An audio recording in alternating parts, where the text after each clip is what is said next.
Jésus. Merci pour Zanzambe. Merci pour Zanzambe. Seigneur, merci pour la paix, merci pour l'assistance. Surtout pour la faveur, nous merci pour la Yahweh, nous sommes encore une fois de plus dans Zanzambe comme mon Christ. Zambe tika ete kolo bandeko nous sommes disposés pour la journée. Tika ete Nzambe faveur na yo et mon sang. Simba mitema, aloba nyonso komanisika oyo Nzambe. Tombola kombo na yo Nzambe. Kombo ezonge pa na yo na kombo na Yesu. Merci. Amen. Bonsoir, bonsoir. Toyel Sousou. Na rendez-vous na biso mikolo ebele to mona na kite. Mais ezalaki pour la musala ya Nzambe kaka quelque part puisque papa a déplacé ki muke. Na ba oba ebingai te ezanga inde kona bino mama Jolie. On azali mwasi ya évangéliste Makou. Na ba oba ebinga na sepeli sunde to kutani. Nzambe a continuer kosala biso bolamu na mateya na biso na masolo na biso ya sekele ya libala. Apesi maloba epa ya poma. Amen. Shalom peuple. Libota na Nzambe ba na Nzambe. Toza encore une fois de plus awa nanzela na Congo mo Kristo toye kotatola oeza maloba na Nzambe. C'est vrai que tokola ko bana boete sans ko yebisa bino tola ki absenté pamba tenga na zaki libanda na zaki na Afrique na siliko zonga bandeko oyo nyonso bolanda biso. C'est important que l'évangélisation par Ovandi, que tina message. Hier, ça bandeko que couple évangélique zawana pour atteindre la sécurité na libala. Zama pambola moko na moko. Ya mwana pona ko banda émission na biso to koyemba nzembo na biso to yemba atangu nyonso ya sécurité ya libala. Ata pour quelques minutes pour to comprendre que toza kati na libala, toza kati na enseignement ya libala. Amen.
Amen. Gloire à Jésus, gloire à Jésus. Nzamba za lokumu nzamba za malamu. Tuko yo kanze muna biso biliba les décision ya Nzambe tata. Amen. Na matata na pasi tono bisengo to nzima ke to kozala elongo. Ya ngwana lelo to ye lisusu comme to nzima ke to kozala elongo biso na bino na présence ya Nzambe pour to comprendre libala eza nini, pe devoir na biso kati na libala eza nini. Amen. Amen. Akala ne mama otiko lobana eza devoir na biso kati na libala koyeba importance ya libala koyeba libala uti wapi wanza ba enseignement pe makambo mingi to uti dango déjà tango molai lelo oyo to lobela oiza makambo susu. Alléluia. Amen. Mikoleki to te koloba ndeni ko kozwa musungi malamu choix de conjoint to te koloba réparation ya libala pona intintulwa to te koloba réparation ya libala tote koloba vraiment mambo ebele oso okoti na chaîne Onza Masala biso grâce ya Congo mo Kristo na YouTube okokuta ba thème o tote kolobela ba mois passé ba mikoleleki e rosunga yo e osunga biso e sunga mabala na biso siko lelo Nzambe asali biso grâce to koka kolobela na tina faute ya nani.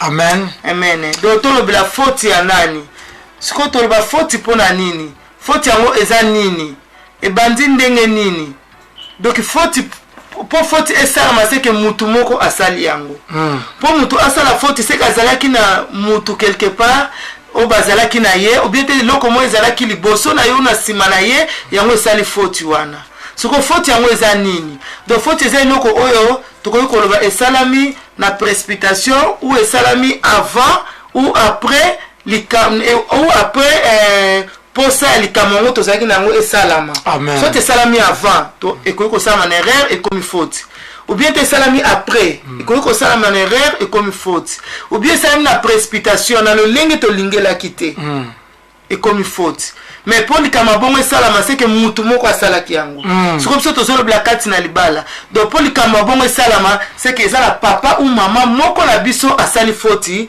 yango ekomi na état oyo tozoninga kolobela lelo. Amen. Oui, aujourd'hui on a très bien maman. Donc précisément là mon faute. Et ça le moko et salami nango mais ça mi le lenge moko te o ngo salami. De yana nzela mususu. Ou salami avant tango o ko salami. Ce qu'on a ndenge salami bongo est dérangé ndengi tolinga kilikamango ezalela et déranger ndengi eloko yango fallait ezalela yango siko to bengi yango faute alors esika batu mibale baza c'est que faute ezalaka alors siko to faute wana ezalaka senga mutu a comprendre yango tango comprendre yango mbala sima osala ngo sunde mwana oui c'est ça parce que yo so comprendre que ça faute au moins on se corriger pour facilement on se corriger mbala sima olinga oyeba ndina ko ko sala en même temps to tangaka ezala na leçon bona zuite olinga sikoyo na ba mikolo koya otanga leso na bien pomba la sima osala susu ba faute wana te donc ndenge mo pe kati na libala ezala makambo esala makasoti ngai na sali yango ou évangéliste mako asali ou ya moi c'est sikoza osali yango bien papa mutu asali yango mais ezala retard te soki to comprendre parce que lobby to sala yango lisusu te surtout faute et la sous faute te so mutu reconnaître que la sala qui faute ça veut dire que tant on reprend prochainement on s'en sous faute wana te alors faute la qui faute mais la fin nango tu as sous faute te pour corriger yango so risque makasa na ki mutu sali faute ayebi pété sali faute azo connaît toujours ou bien ta sali faute malingi ko ndimate ke ya sali faute azo se justifier moi mutu aza pena azo ebisotal o sali yango bien te fallait pas za la boy mais yo zo ba te za bien za te dans la vie photo yo kaka o yo qui après o analyser donc kambo azolo bezan ndengeni si on mona za la raison peut c'est raison et ça na ma bête non pour à corriger yo mbala simali kambo kende bien amen c'est ça alors yangona toyeli awa lelo poto solo nzamba chekati na biso to fongwana mokanda na biso ya Genèse 16 la premier verset tina deuxième verset voyez c'est makwa ko tangela biso bongo to continuer ko expliquer Genèse chapitre 16 premier verset. Bible na biso boye. Sarah, femme d'Abraham, ne lui avait point donné l'enfant. Sarah, oh là, moi c'est Abraham, papa de Abraham, après ça qui est là, no moi raté. Elle avait une servante égyptienne nommée Agar. Donc Sarah, oh zaki moi c'est papa de Abraham, après ça qui non papa la biso Abraham moi na te mazaki na mwana mosala na ye o abengamaki na kombo ya Agar. Amen. Na quel verset 2 et Sarah dit à Abraham, Sarah alobi na Abraham, voici l'Éternel m'a rendu stérile. Alobi ke na moni ou bien te siko nzambe donc na comprendre que nzambe a salingai a empêché ma bota na ngai. Viens, je te prie vers ma servante. Yaka na komema et pas ya mwana mosala na ngai. Peut-être aurais-je par elle des enfants. Tamu mosusu et pas ina yende tokozwa bana. Amen. Abraham écouta la voix de Sarah. Pe Abraham ayokaki mongongo ya Sarah oyo azalei mwasi na ye. Amen. Sœur Nabiso Deborah, nzamba pambola yo Dieu te bénisse. Awa tolandi ndengi makomi na nzambe lobi na biso ke ezalaki na couple efanye ezalaki na couple et na couple moko papa toyebi bien to respectaka papa na biso Abraham na mama Sarah na kati ya couple oyo bakutamaki na problème oyo ezalaki problème ya stérilité maintenant on a sepeli nango awa na premier verset na deuxième verset Sarah a ebisi Abraham ke na comprendre que nzambe azopesa ngai bana te ne bande nom Sarah alobi ke na ebisi Abraham nga nazobota te mais na komema yo epai ya mwana mosala na ngai oyo azaki égyptien égyptien na kati ya groupe ya bana nzambe lokola na kati ya couple oyo couple chrétien ya Abraham na Sarah égyptien aza mopaya Égyptien za okola leo to ko benga ndeko musuba sepela na ngote mena kata bana nzambe Égyptien za oto benga païen. Eza mutu aza ayib ma nzambe eza mutu aza étranger. Eza mutu obozo ba ne langage mo côté na ndengi ya bonzambe. Ya moto zo benga Égyptien. Donc mutu aza étranger na kati ya bosangani ya bato wana bazawana. Amen. Lolenge Agar azalaki Égyptien na kati ya couple wana. Donc to mona kazaki mopaya pa ou quelque part bana ko sala na kati ya couple wana. Mais comme na moment moko Sarah a comprenaki que Nzambe empêché mabota na ye. Oyebi ndeko na ngai soki o comprendre que likambo o ezo sala Nzambe mutu empêché ngo okomitungisa matena évangéliste autre côté awa mutu akomitungisa na ye te po lumière eye.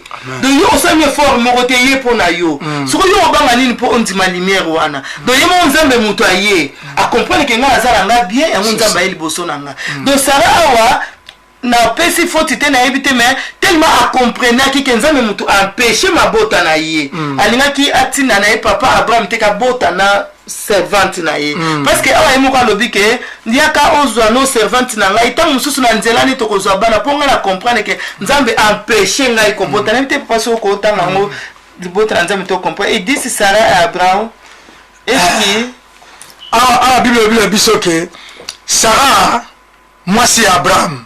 Amen. Azalaki na mabota te, donc azalaki ekomba. Est-ce qu'on a deuxième? Sarah dit à Abraham. Sarah lobi na Abraham. L'Éternel m'a rendu stérile. Omoni, c'est quand il y a wana. Donc Sarah comprend que Nzambe nde mutu akangi mabota na ngai. Amen. Omoni, déjà ndeko moi si ya moso zotala ngata mso comprend que likambo zo salama et pas ina yo una couple eza Nzambe mutu asali yango. Et non nyoso Nzambe asali do so Nzambe akangi na gauche afongola na droite. Ce qui Nzambe akangi na liboso c'est que akofongola nzela mo quelque part. Donc ezaka ke na biso tona comprendre que likambo ezo salama Nzambe mutu asali yango. Donc na kolinga na garder silence. Parce que na comprendre que Nzambe mutu akangi. To mitungisa mako luka ba défenseur luka bo. Si on comprend que mutu akangi yango. Nde papa tote a luka sote bato makasi. Ba général ba ya ba défendre ba avocat. Mais ce que Nzambe mutu akangi. Nzambe akangi. Papa ngai bibiche maman bibiche ko bimateza na lin toujours na papa na biso Bernard da Silva na papa so Philo na peso mote mingi papa Nzambe ali kama mama ko Sabino. Amen maman. Omoni awa proma sarela kinini. To proma mutola nini. Mutu faut à comprendre ressources. Il y a les cambuto ya problème à traverser la vie na ye. Amen. Alors si on comprend que source les cambuto à traverser. Donc on dit pas bateau. On a la manière peine au lit de les cambuana. On luka ba avocat. Ba général ne auto ba awa na matin auto comme ça de 19h à 20h. Parce que si on comprendre avantage il awa pourquoi Sarah comprendre que l'Éternel al-Nzambe mutaza pour empêcher nazwa mabota. Des avantages. Et c'est des avantages. Ça veut dire que ce qu'on sait est à posa yanzam. Donc vouloir ou pas. Bible la biso que Nzamba pime la katema ba pusange pa na ye eloko songo. Amen. Alléluia. Amen. Mais ce que le premier c'est que papa maman biso awa azali un peu précipité. Ya maman. Promesse ezalaki. Promesse ezalaki que Abraham akozwa mabota. Maman Sarah akozwa mabota. Uzona maman. Mais le premier c'est que premier ya tambala ko vivre cause la promesse c'est la nini. Eko kisama. Ya mwana bisika otolobi ke faute ya nani. Donc à partir de précipitation wana ndebisika sikoyo faute wana ekotaki na couple ndesika problème eyaki na couple tamsu ya mwasi lelo zotala biso tamsu ya papa lelo zotala biso donc problème wana ekotaki na couple à partir de précipitation on lelo toye komona ke couple ezangi réputation ya malamu na libanda lelo toye komona ke couple ekoti na bokauki toye komona ke kati na couple musi elulu ekoti toye komona ke kati na couple bana bakomi ba vagabond c'est que faute esalami pa ya mutu moko to moni siko na continuation ya lisolo kuna na se toyebi maloba o malamu Sarah apesi Abraham epai ya Agar Abraham akekuna aboti suka nango Sarah esalaki epasi na motema toyeko mona siko faute oyo ekoze problème kati na couple Tam sous le zala ya mwasi langage moko yo lobaki na papa et fongola porte et kotia problème et kotia faute grave na kati ya couple. Tam so papa langage moko lobaki na ya mwasi lelo eluka ba problème na kati ya couple. Comme ya mwasi poko lobaki batanga mibali batanga yo. D'abord tanga na lingaka yo ezaki na volonté na ngai te. Tango so maloba moya nkele maloba moya bololo na motema ya mutu na motema ya mobali na yo ya mwasi sika azali tanga ko bima libanda diable azaka tout en tout bisika bana nzambe bavandi. Malobana oyo lobaki wana. Et ça déjà porte yo fongolaki ye petaka ko bima akomona pe sermon na libanda ale faute wale ko banda wana. Ah c'est ça. Bengela ndeko moko salanga évangélisation mikolegi to alaki te batu mingi baza distrait bengela ndeko moko papa na José yebisa que évangéliste au couple tangu ifo neza en ligne toujours parler si sekele ya libala mama omoni eloko ngalo basikola eza important omoni patience na ko appliquer ba mot eza important makasi omoni awa tuzomona malamu mingi nini oyo mama na biso Sara alobaki pa Abraham a proposa ki o siko le promesse il faut ko yeba ndoto répéter ko loba awa so yebi pa isusi alikame bandeli oyeba ningi oko Sara alikambo wana so alona zaki nzambe muta Sara ki yango alako permettre de savoir nzambe angako fungula ya omo ozoko ndeko loba yango nzambe angako fungula mais so tellement awa manque ya patience maloba mingi lelo oyo batu baloba maman n'a été même papa. Ya on papa on lobi na maman ke tala muninga mwasi wala tala basi mwasi nzoto. Non mwasi nzoto pona mobali na ye. C'est ça. Mwasi oya yo nenga za mukie nenga za munedo ke eza gu o nzambe asepela pona yo. Pe yo muto sepela ki muko mona kiye. Ko mweta on lobaka maloba na pa ya mwasi. Ke tala mwasi nzoto tala masola kuna. Déjà o chema loba moya bolo che da motema ne e koma na degu liboso na yo. Siko tama obima pe na libanda akuta pe na muto asepela mwasi atai wana akomona ke seke yende muto azanga ngai siko faute wale utu wapi e utu pa na yo papa na maloba na yo on posa te ba couple que tu avais na ba faute toi na posa ke ba couple et que na ba réussite toi na posa restauration c'est ça tarte ya mwana photo uzala kana discernement ba parole la biso tozo bimisa tango lobili loba mbala moko ya photo e banzambe po muto azala discernement muto azala saint esprit. Alors ndenge papa utu kote ya biso awa nene ni yo ndingi mokili plus que mutu asali mokili. OK mutu asali mokili yende nzambe Jésus Christ akopesa au discernement. Au moins langage noto mozo bimana monoko na yo okoyeba ko contrôler même ba parole. Ce que bima ki brisque mbala moko Saint Esprit révéler bi retirer parole wana. Pour parole wana et que ça faute o ko fongola porte. C'est ça. Ce qui papa na ngai oyeba kiko ozaki na discernement ya maloba okokai jamais koloba na mwasi na obongo que yo famille pauvre ozo contrôler ngai pona ni. Il a la faute. Aza famille pauvre yo mtoza riche donc nzambe ebeka yo faloza okota na libota wana po obongisa libota wana donc nzambe ebeka esengela ki alongola mopanzi na côte na panzi na yo po asala ya mwasi po yo okota na famille wana olongola soni ya famille wana. Siko sans discernement maloba na yo loba diable azui asele yango ya mwasi ba bimi akuta mpe na mutu lelo mwana mobo étranger abotami na kati ya couple na bino eza faute ya nani? Pour le lot tozomona ke Abraham akendeki Ismaël abotami ezaki faute ya Sara. Or sikoyo soki présence ya servante na égyptienne ezalate ngoza malamu yango moni tango nyonso il faut ko inviter na kati ya couple un étranger azwa to azani sika place wana. Alléluia. Amen. Tozoma to ko inviter étranger ndenini. Donc tango surtout biso ba mama tango toza esika oyebi ko ngolamba biloko eza ya mobali na yo. Baninga pe baye kotala balingi baye 2 ans on mabete mama otasi lamba loso na biso potolia tika no biloko ya pama ko ngana lamba yango. Amen. Ma joli lamba no biloko ya pama ko me tika no biloko ya papa alfa ngana lamba pas mobile na yo mobile ba partage ka été moi ça ba partage ka été pour moninga ozo tika alamba oyebite parce que mitema eza secret nzambe ka mtu ayebi yango kozala baninga eza bien na linga baninga mingi bible obike eza malamu mingi bana nzambe ko mettre ensemble eza bien. C'est bien mingi. Mais ce qu'il faut faire mon ninga obozana, est-ce que vous avez même langage? C'est ça le problème. Même langage. Même vous avez même langage, va partager à mobile, va partager à moi cité. Donc yo lamba biloko ya mobile na yo kipe goût ya mobile na yo pe mobile kipe goût ya moi sina yo na éviter évangile. Ça le mwana maman. Pour moi le problème c'est quoi? Moni Agar Sara. Bari bata semence mon côté d'abord. Voilà awa Sarah lobike kende na pesa yo servant tala aza égyptien. Ah c'est ça. Aza déjà semence moko. Semence moko. C'est le langage moko.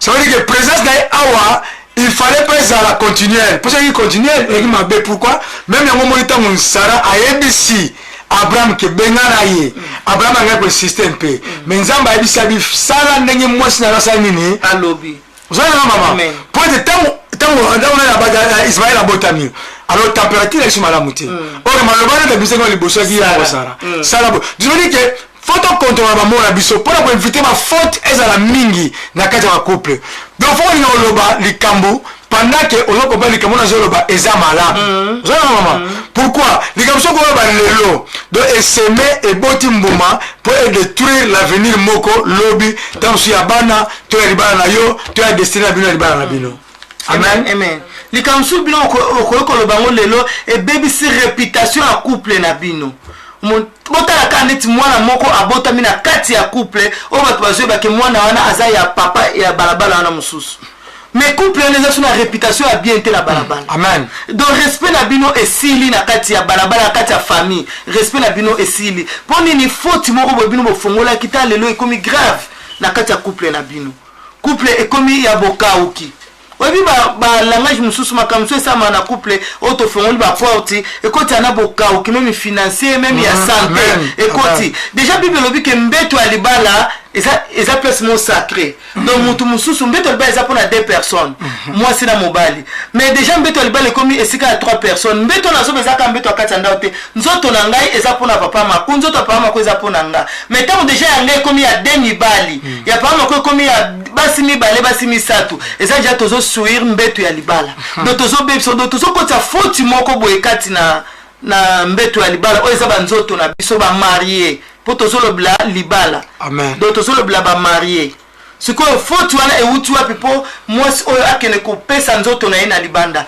po mobali oyo akene kopesa nzoto na ye na libanda c'est que ça liloba mo eloba mai na ndako c'est que ça pratique moko esalami yango monia mama la so Clarisse la Tsunamite ça la so évangélisation benga son de komoko mama Sylvie Matabis na mapambolo mama benga son de komoko kota aline amen na pesi no mbote na musika mama jolie omoni awa Sarah eza makamika koyekola mama omoni bamoni ngala ta musomona moni kamuka muke ba tuta te longo maloba wana loba ta motema eza lesengo so moi motema eza lesengo te koloba te je pense awa po mama so sala bimisa yango etournaki tango molai na makanisi na dégoût moko makasi so ba te kaza ko exposer combien de fois oh lelo même ba papa baza ko exposer basi na bango combien de fois oh lelo ba maman baza exposer mibali na bango ok biloko zo ba faute moko continuelle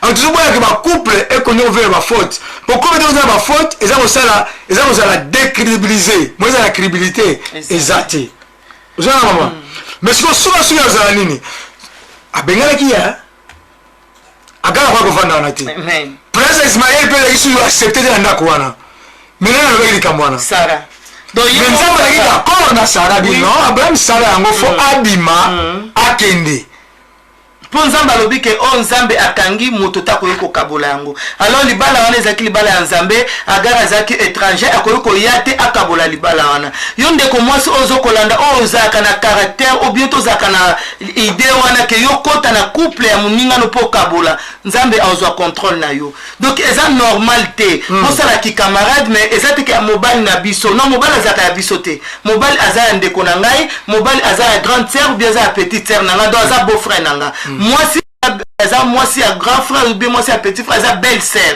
mobile azaka ya bisote moi si azaka ya bisote moi si na yepe mobile na ye amen et puis yo mobile faut que bala ba faute bon que fait ce que omoni que obina kate bon fana na moi si na yo ou bien te moi si na yo telema bina nzembo ye moko ndenge zo beta mais yo bala na moi si no ko kende bina no la camarade na ngaponga na bina ate eza déjà faute moi zo sala ndemo bazo bina wana lobi soko yo kilikambu faute nani nani mtu azoki initiative ya likambu wana c'est ça lobo bake muninga mabe oui muninga mabe mais nani mtu afongola ki porte wana atomoni ke Sarah fongola ki porte pesi Abraham mwasi ke bobota mais na oya zo comprendre ke nzambe mtu akani mabota nanga yo zo comprendre ke yo bina na yo te bovana na mwasi nao tamu nzambe ezobeta na oya mtu akobina ne moko mama ke bina nonga na bina na ngaite mais yo moni ko bina te wana za pire nga kende bobina lobi yo mutu écouter au cher hein puis le écoute so aller maman ngaza na ngate toute façon que fait ça boke na obengi pe muninga tanga na zate yo yaka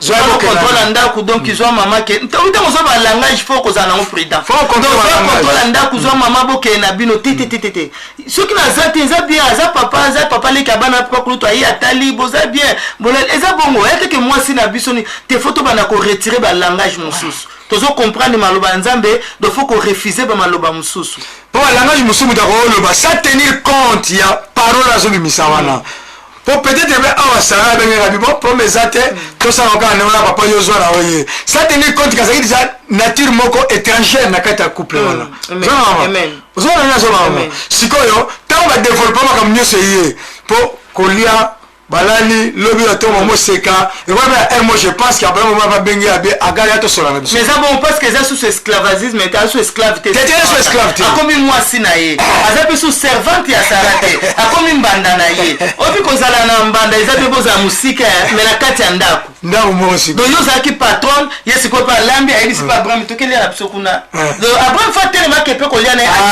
asika wana maman sera ko supporter la camarade Fabi ma moi ce que tu comprendre que faut ezaki ya nani o lelo couple et comme na désordre o lelo même bana bazokoka kokene ba université te faut ezaki ya nani bambongo zo liama na ba programme sans programme hein voyage eza bien mais on ne sans programme donc eza ba faute kolata eza bien na lingango bolati kitoko nzama pambola bisika bokutami mais na programme sans programme lelo bana bakomi ba vagabond okuta mwana na balabala zoka okamo o mwana intel oui mwana intel mais ça faut ya mwana te faut uti na ba parents oui donc il manque ya contrôle et ça dit que mwana wana akoma na niveau mwana komi peut-être mwana koma ki alinga si ça betidi na si ça ba université na ye bino mbongo e mona ni sute po mwana ken na betidi oye azala ngo posa ali mwana bimi na barabara komi ko sama mbo salité et ça faut ya nani donc to vana ngai papa na maman to kanisa faut ya nani o elukile lo ba benga bana na biso ba vagabond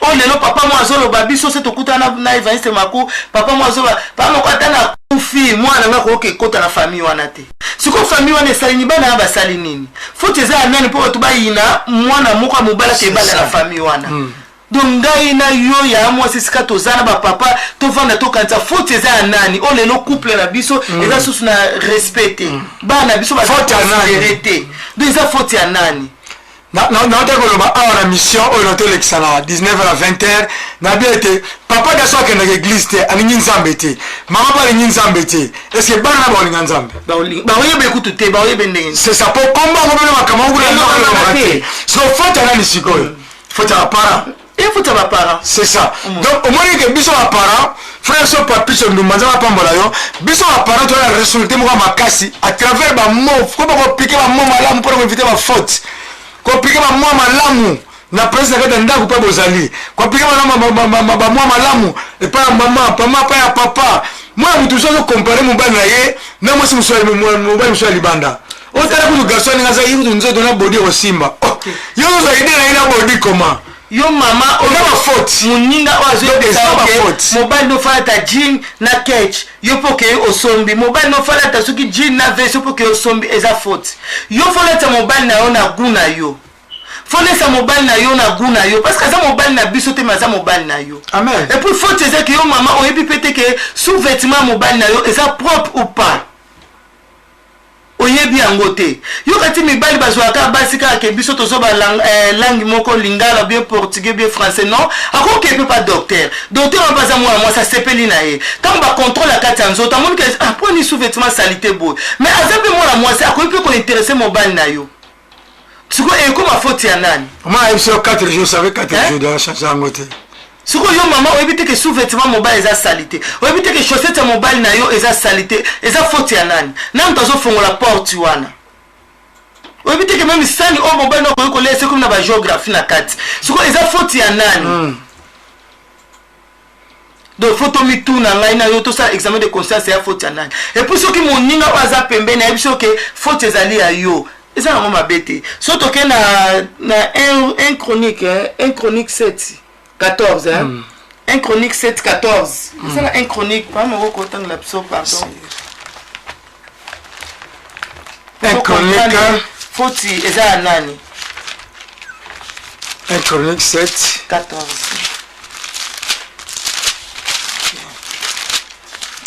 Sotan balobino ke faute ezali. Eza ngo mabete muto alobino po alingi yo.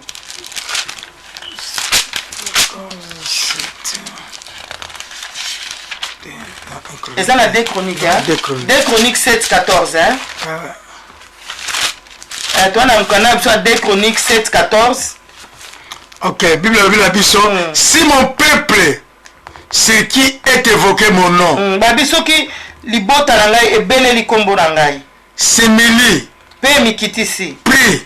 Et bondeli. Et cherche ma face. Et luki et longi langai. Il se détourne de ses mauvaises voies. Pe e bongwani na makambwana ya mabe. J'exaucerai les cieux. Nakoyoka parti ya likolo. Je lui pardonnerai son péché. Pe nakolimbisa mabe na bango. Et je guérirai son pays. Pe nakobikisa mboka na bango. Amen. Mboka oleleza libala ya ngai na yo. Amen. Amen, hein? Donc Nzambe alobi ke soki libota ngai comprendre mabe na bango. Et pesi yango mukongo et tourner pa ina ngai beleli ngai a partir ya likolo nakoyoka pe nakobikisa o eza mboka na bango. Mboka oleleza libala o ya ngai na yo o tozomona ke faute mo ekoti na kati. Siko yo ndeko na ngai ya mwasi bazo biso bi ya mbali ko sali faute.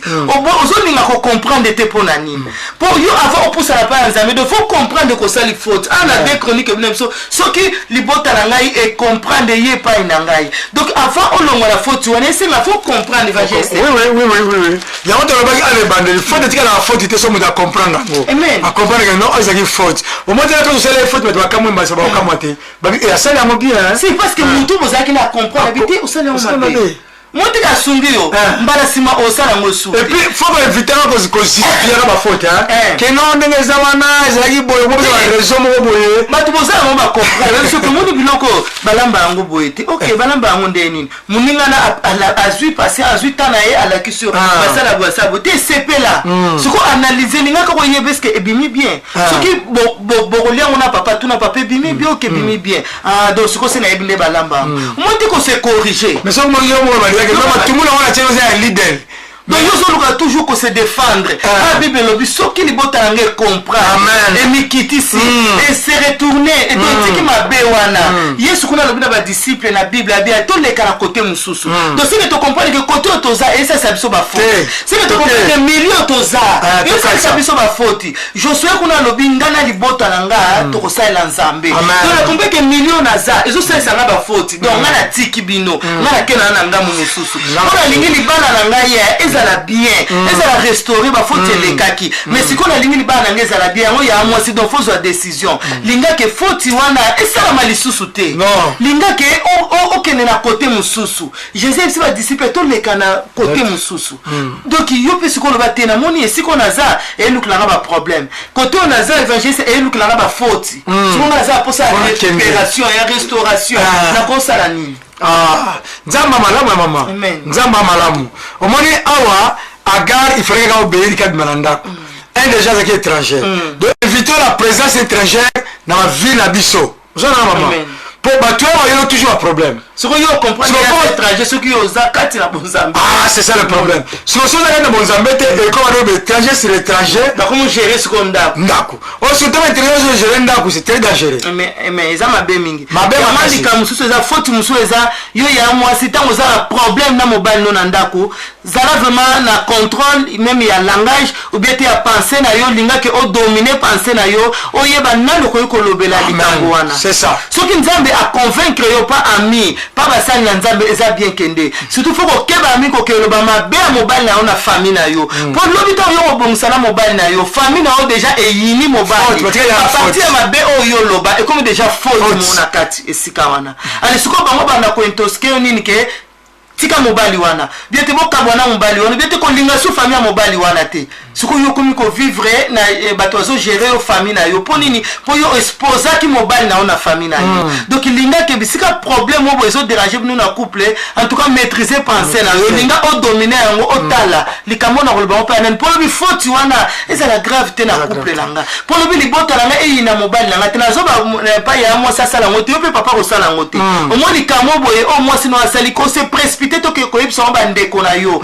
ba sœur no bien ba grand na yo soki ba parents na yo pour no bio ko bongisa na ya mwasi mais ba parents na yo ba ndeko no ba ko yina déjà mwasi na yo sikoto ba ndeko mobali ba yini déjà mwasi na yo ba ko yina pe na bana na yo. Donc na biso bana basi ezalaka ndenge wana donc ba yini semeki na ba opoza mwasi na ndeko na ba mobali na bana ndeko na ba mobali ba yini siko faute wana eza nani eza yo papa o esposaki couple na yo na famille siko tellement tolo la faute lelo exemple on va corriger bilo no stozolo ba wana pour tolo ba ke faute anani devenir il faut qu'on éviter que faute ezala kat na libala moi ba tuni batikana lelo majoli olo zola tino sa neni ni pour convaincre famille ngai makamone bisa pour la mwasi na ngai donc ça même la mbongo oposo convaincre okoka sute ya mo so asenga fufu pour subilo katikata bongo te kuna bongo to ndanga bongo ndanga futi bilo loyer o convaincre bangote donc faut yeba avant quand yo mi se likambwana alors moi le bisi likambo yo zo na bien na mwasi na eza o mwasi na ba to banana ngaka bino te boye le besoin déjà faute donc les autres ont évité au bout de comme ça batoke il faut qu'on éviter ma faute na ba langage na biso na kati na libala amen pour être temps de éviter ma faute donc toujours les bosso donc prospérer et puis ça on dit que mutema nous a impatiente kolobalika muté pour monsieur Zalizo na ko lemba na lobaka po yo kango te akovana na mutema de toute sa vie vous en comprenez tel longe ma be ko so ko ma hotela linga yo avant donc on va y avoir la tela na sara bodo na zelo mabe moi je vais vendre bimene na samba na bodo ki na bodo eza la base be eza mbale be ka on kokota na ba feti eza la réseau be le moko na bino mo ayebi na eta mo na moza normal mais o ayebi azo sala mabitika zela ka yo kota ka no ya comme ça na pesa na mbatu mbote oka alinga rate ba to comprendre que yo mwasi na ye yo mobali na ye poni ni amona ka ke epesa ka bien te mais ce que mko linga ka yo mona ka eza guna yo.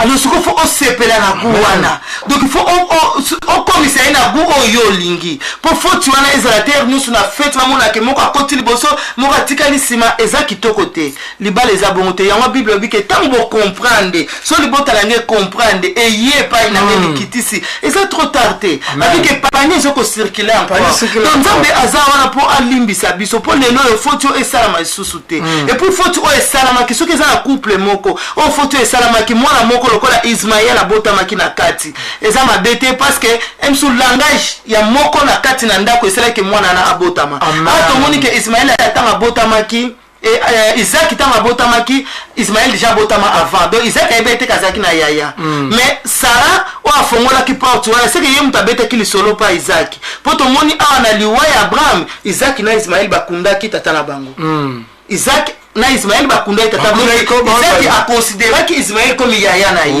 yaya moi si ozola na ngai soki faut tu c'est salama na couple moi na mobo abotama libanda te yebisa bande koni na kati na ndako ke bozaka na ndeko mobo na libanda même un jour so bokoni na oyisa bino faut tu wana utaki wapi mais bino boye bakaki bozala ndeko moko na libanda lelo biso tozala bomoi soki lobi to kozala te boye bake wana asa ndeko na bino parce que Isaac a considéré qui Ismaël a benga ki bakunda ki tata na bango donc ya mosi yo yeba ke mwana wana aza mwana na bino na kati na ndako papa on azolo ba ke ya mosa considérer mwana wana na lobite ke a considérer mwasi wana yo na mwasi boza alliance te parce que Abraham na Agar bazak so ezala kité mais Ismaël na Isaac ki bakunda ki papa na bango mais Abraham a considéré que ne sous Agar te donc ça que papa pour maman abi ke mwana wana aza ndeko ya bana na kati na ndako yo mbona alliance za na mwasi wa te tozolo balikambo wana te po ngapi na lingana na likama mbanda te na kolona te ke ya mwasi sepela na mbanda non ngapi na lingana ngote mais tozo ba bana wana o ba botama comme Ismaël em supporte fo wana ki na langage to considérer bana wana amen donc ya mwasi keba papa na ngai keba na langage o batanga mbali batanga pe yo famille pauvre bien olongola yenga la poto ngape na banzamba pambola mbali na ngiveni se makuye pe alongola na quelque part amema ngape sika pe tozali asala pe bolamu na famille na ngape na nzimaka donc esenga ka ye asala bolamu na famille na ngape alongola na epai na ye donc mbali mota ko uta quelque part a kosunga papa na sunga mama na non esenga ka ezala ye comme pe yo papa zo sunga ya moi esenga ka ezala yo osunga eza ngo sujet orgueil te que on se orgueil que ce qui nga été de famille na bino mais fallait que ezala yo osunga famille mwasi balongole na mopanzi na donc keba na faute ya langage wana loba keba na faute ya langage toujours bande loba toujours faute ya langage donc il faut contrôler mon langage avant que loba yango po langage va blesser mutu dans toute sa vie atikane lo mo pela bato so afinga bana bomwana tilo so tambulo mwana paso kanisa abafanga mutu munene basa bato badonga fana limsa kela msatata na kufa mwana na kufa soko kela musile wapi c'est ça bato so batika na likamwana c'est ça il faut contrôler bien le langage tant aux loba ko ya binage non quand les gens ont rakana mopaya donc coordinateur répond na kanda peut-être appel maman so sarak na kanda makasi abi bon tape pour ça moulai na zo mona le côté ndengeza na boy OK l'enfant de la promesse ari ne nzala ko ya mais ce que le problème est impatience na katuana mais et comme là qui est grave pourquoi mais on a lécheté mais comme là qui est maman reswana malama kende kaka ya mwana to keba na ba faute po surtout ba faute za ke to sur la poto atala bengani na otika na ngana bana l'état ofutanga to keba divorce et ça ma be mingi na portugais baloba ke bisika banyama babundaka matiti mutu esufraka donc conséquence ya divorce eza bana to keba lelo so linga obenga na papa na ndako te zonga mwa muke kanisa yope papa ko linga to lesa ka koza trop dit pour que maman soit raison abenga non na ndako te bo vanda bo bongisa likamno ba bongisa te bible bi mitema ne se sima pa nzambe yo motema mweza ndenge nini ko limbisa te soit yo papa bio yo ya mwasi likamno nini ko limbisa te mitema ne se sima pa nzambe nzambe abi nini faut limbisa 70 fois 7 est-ce que ngana aussi to limbisa ta 70 fois 3 ata fois 2 c'est to limbisa ngo mais kuna bi fois 7 ya évangile c'est fois 7 au bon na imaginer tant Abraham azui Isaac azui Ismaël na tongo wana abi le lobi na fona sa onzamba lobi fo ba kende fa kende na ina mama na mwa ba kende usema kasi Abraham eparani et pas Ismaël makila obi kasui mai ce que j'aime beaucoup présence en Zambé avec la parole de Dieu pour ça tellement bingane na zaboye na bai na momoye wali ngombe la ngaza suna swafte asimangai amelangai papa na soko ndenza mapambolo ba pokoti na retard mingi pesa na bota mbote siko azui mai apesie azui siko lipa la bomo et pas mai eza lipeza maman donc ça veut dire qu'avec kende mais la motema na ye avec la blessure moi makasi mais pourquoi faute et où t'as wapi na bango moko couple ça va pas donc il faut qu'on yeba ko inviter ba faute tant faute ezana noté faut qu'on yeko la mingi ko tanga bible mingi ko luka nzambe mingi ko kota ba chaîne ba retraite ba prière nzamba ko loba na biso de manière que faute est arrivé. Amen. Amen. Yo pe papa ezate ke pobo lingo elekeli yo e comme ça on est ko banga linga ba papa o ba banga ba cité na linga ngata mukete na linga ba papa o ba respectaka mais ba papa o ba banga ka ba cité obi nzamba pesa ki Adam pouvoir kati na jardin Eden donc okoza na mo kusi mo saza mulai oza mukie mo saza munene oza mundu mo saza pembe e bangisa yo te me respecter ye. Amen. Et tant que conjoint na yo mais ko banga ete pona ni soko bangeli loba no soko loba na yo pa me kuto sabo to sabo donc moi c'est d'abord lemba po biso ba speto linga pe mbala bongote no so oui mbala ni kamo so bane oui to mouvement li kamo za bongo vivement non parce que ouais eza bolingo na ebite Abraham to kopesi fota za papa to respecta mingi mais tant usara loba ke na comprendre que Nzambe akainga mabota lelo soki ya mo sa zo ba no papa au moins li kamo nga na mon OK ba no kana libanda poto bota basi to bota mbel loba non to telemela mo banda ko sala ngote c'est la faute donc ba ni kamo to sama nda comme yo comprendre que bala ba utapa Nzambe mutapesi to ko vanda ba auto sala ba so ba zami bale ba azamoko ou bien te nano ayete mais comme yo comprendre que zo bota te pour Nzambe mutaloba yo to ko vanda bongo ko céder na yo te que on aksa que yo lingi mingi pourtant yo ko céder lobby ndé papa yo za avant zo pesa lipa na mai pa Ismaël makine zo ganga donc te mezo soir mais Nzamba lobi sala au moins sala donc un jour Nzamba lobi so que sala au moins sala lobi ko ke ko tala su mwana wana te ce qui va pesa 100 mètres na Europe mais ce qu'on Nzamba bino o kende kuna te pona libela monte que e sala passe ya mota mu ya moi sui azo proposer o likambwana tato botika basi mbali po za la bien mais quand banda tam su so bota sexe différent loba non auto sala bango c'est que bango na Nzambe abongisa pona poza ya faute eza faute bozo fongola na nyinto bozo mola ngoto côté avant ta sala ka mona ne le côté mais ta baki bimisa ye motema eswa amsho bana mwana boti six enfants bana basi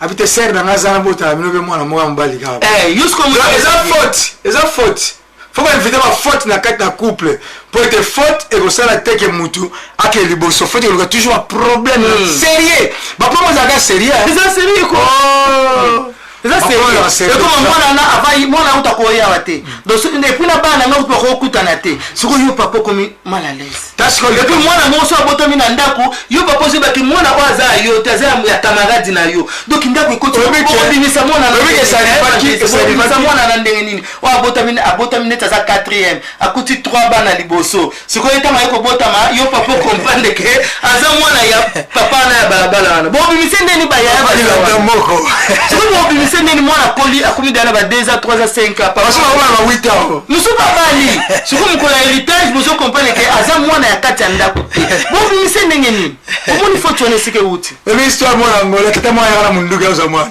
iye zaba moi siko mwana kuna 14 ans na munduki osani siko siko papa na kati ya ndako azomitwa na robi bana obaza abaisa ndeko na bona bimise ndenge nini donc il faut éviter ma faute moi le rapport te parler mais si les fautes na kati ya couple il faut vraiment que ça l'effort que se penche pas nzambe kuluka nzambe ko bona nzambe ko éviter ma faute est à partir ya koloba vraiment ta faute musu sala saki Ismaël azo simba Isaac rebel le modèle beau c'est ko toucher été vraiment mais ne ya bana na faute wana yibo ntabanda ta bise mnene donc les gars ne golote vous comprenez mais ça veut dire que tu as la possibilité ya ko éviter ma faute moko grave ça m'a biso comprendre on totanga na 2 Chroniques 7 kuna 14 oui tant le bota ngé comprendre et c'est bondeli à partir du colo ngala ko sanzola na ko yanola donc ça veut dire que tout ça attaché par Nzambe tous les lundis à 19h à 20h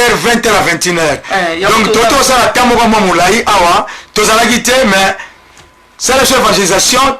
Tu sur le message sur Facebook, le gars te prendre l'émission à la biso chaque lundi to zawana et sur le monde indifférent côté na Congo mo Christo au Congo na Angola nous connaissons le ba que mbote mingi na basala nzambe na Angola na mwa botanga bakombo ya te boza ebele bosalinga ibola mo mingi bosalinga bola mo nzala mo sala nzambe nzamba pambo la bino vraiment apambo la bino mapambo la bino makasi libota na biso na Irlande to lingi bino mingi au cours de l'évangélisation à partir de 16h, 17h, 18h, le maître va me na ma test message et que bande ko bana na 20h ou bana 19h nzambe aukanisela yo nzambe apambola moko na moko nzambe azwa lokumu akonte ko sala biso bolamo mingi poza nzambe malamu amen tope nde papa otolo bana leo tobili faute ya nani po tolingi to se corriger ba faute ezala te ba faute mususu mingi eza côté finance on nzamba sala grâce miko ya on sala biso grâce na ndenge akopesela maloba nende to sola na libota na nzambe to corriger ba faute na biso ta on so to lobaka couple évangéliste makuto za spécialité donc on amke to yebi yango tozo partager na bandeko so mabe moko ezali nzama pambola biso na chaîne biso ya Congo mo Kristo nzama pambola couple ya papa Alpha obengi bango sozo kwa ko contacter biso te obengi bango olobi ba ko peso numéro na biso to okuta poto sola na bonzambe to ba toza ba na nzambe seke to ba tata moko biska muteme so aki vraiment bolimbis to comme na biso na suka na ba juste message maman pesa na pesa clair ma casté donc ça veut dire que dans quelques semaines tu rencontres dans le département de la finance tu vas voir où gestion na carte libala tu vas étaler na mbongo na carte libala donc nzamba osala biso grâce peut-être dans 2 semaines tu rencontres dans le domaine ya libala cause la thème moko un peu délicat mais c'est important que le belango amen pour aller l'autre suki atokanga sur la biso to bondela Nzambe merci ya wana bikambo kozi na tombolio koza nzambe malamu na rande gloire et pana lokolo tika faveur et grâce na nzambe monisama zana moto moko nzambe asikoyoka biso zana moto moko nzambe asikopambolama asikobika afeki nzambe esala différence na bomoi na biso ezomipana yo toza nzambe na bikamwa mpe bazosalela yo te makila na yo nzambe esele maloba oyo na kombo na Yesu amen.